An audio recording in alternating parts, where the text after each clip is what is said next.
what we often say to clients is a nice space is almost just a given. Like you will get that no matter what. But actually, that's not what we judge success against. We judge success against some much more deeper factors around actually what's it doing in terms of productivity, what's it doing for your bottom line, how engaged are your employees, how strong are the relationships between your teams.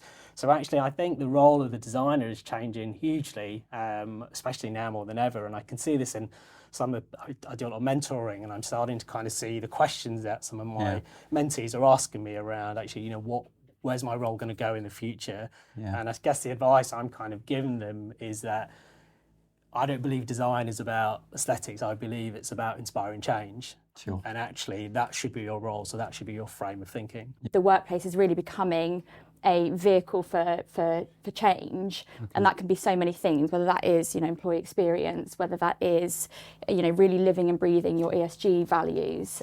So I think in terms of how that sort of impacted our role, I'd say it's harder because we are quite used to sort of project managers often say, right, you've got this allocated amount of time.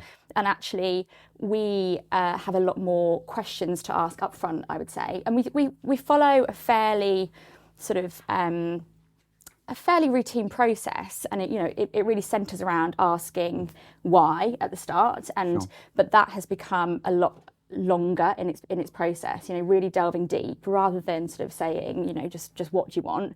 It's really understanding, okay, let's make that why really clear, and then actually the what should kind of fall out of that if you do it sort of well enough. So, once you've done your design, how do you know what's a success and what's not? Sure. How do you constantly have kind of check-ins with a client and be able to adapt to space to suit them? Because their teams might change, they might change the way they work. They might move teams around, and therefore this area doesn't suit the new team anymore. So I think the idea of a designer's role is almost more of a kind of relationship manager type role, rather than I'm going to give you a strategy, it's going to give you all your answers. Where we really leverage, and we're not supposed to be having a conversation on AI, so I'll keep it short. But it's relevant. It is relevant. The whole thing is actually the real power of AI is when you start to combine human and AI. Okay. So actually, what is that? What's the intangible stuff which isn't metric? So it's almost the I always get mixed up.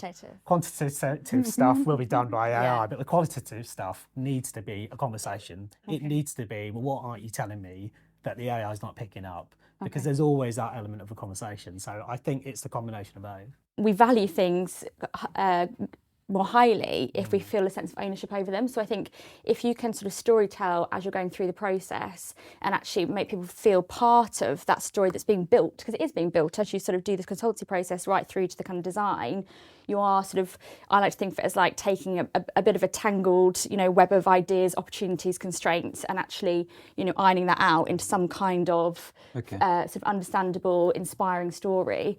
If you can get people involved in that as you go, collaborating and kind of then they're going to feel a sort of sense of ownership as well to that, and actually sort of buy into what you're designing. Story alongside the data to get aesthetics and obviously your well-being, everything. I mean, it's a hackneyed term, but taking people on the journey still works, right? So actually, still actually making sure that you are engaging with the right people, and if you really want buy-in, don't give people something.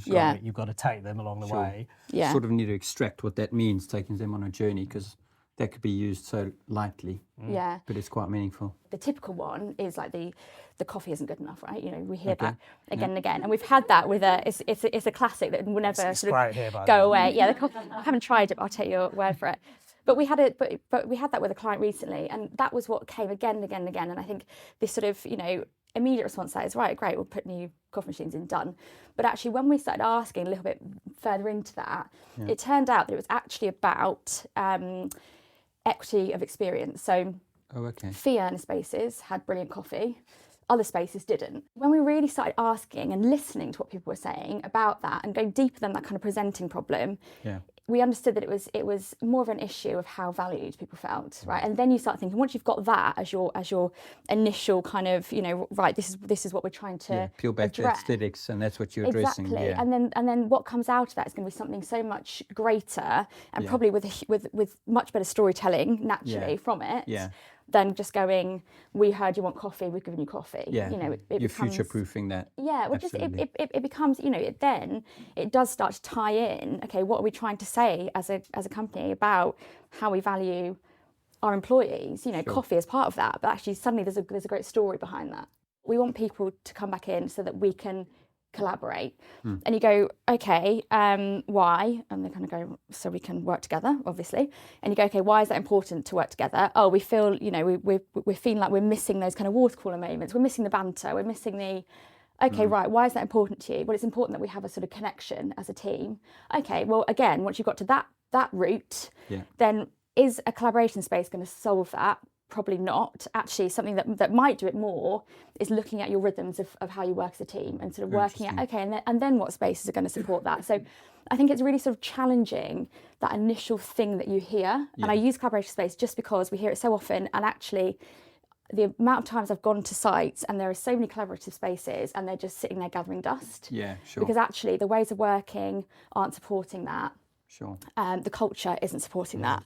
We're seeing this a lot with clients at the moment, where they're coming to us with what they believe is a design challenge. And when you start to ask that really important question of why, you realise it's a cultural challenge. That's what they're trying to fix. And giving them a design challenge might, you know, good coffee might attract some people back for 2 weeks, but after that they're going to lose interest. So you haven't really sorted the problem. So really kind of, I think asking why is the most powerful thing you can possibly do. Yeah. And keep asking it until Exactly. they give you the Absolutely. truth. Yeah. Keep going till they're really uncomfortable. Exactly. I don't know. Yeah. Yeah.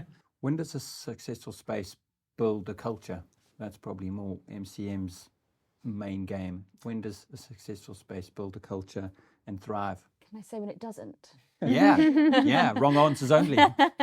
Sure. No, all I was going to say is that I think it's if you're trying to use a successful space, whatever, we can talk about what success means, but anyway, what does that mean? If you're trying to build a successful space to put a plaster on a broken culture, I think that's the difficulty. If the design is designed to be flexible in its nature, then we can continue learning. You know, there's nothing to say our learning has to stop once stage one finishes.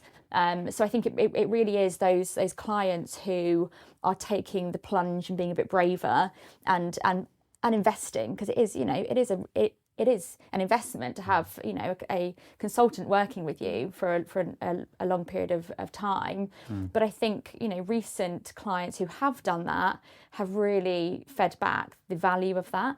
And actually it's been, you know, some of those are ones who've come to us, as Dee said, with a design problem. And actually we through conversation have, you know, it's not a sales pitch, but we've just said, I really think it would be valuable for us to really work more closely with your people. And that's what they found the value in. It's almost like, you know, the space, as you said, it's beautiful, people love it, but that's almost like a bonus. You know, it's actually functioning. People feel a real connection and they feel heard.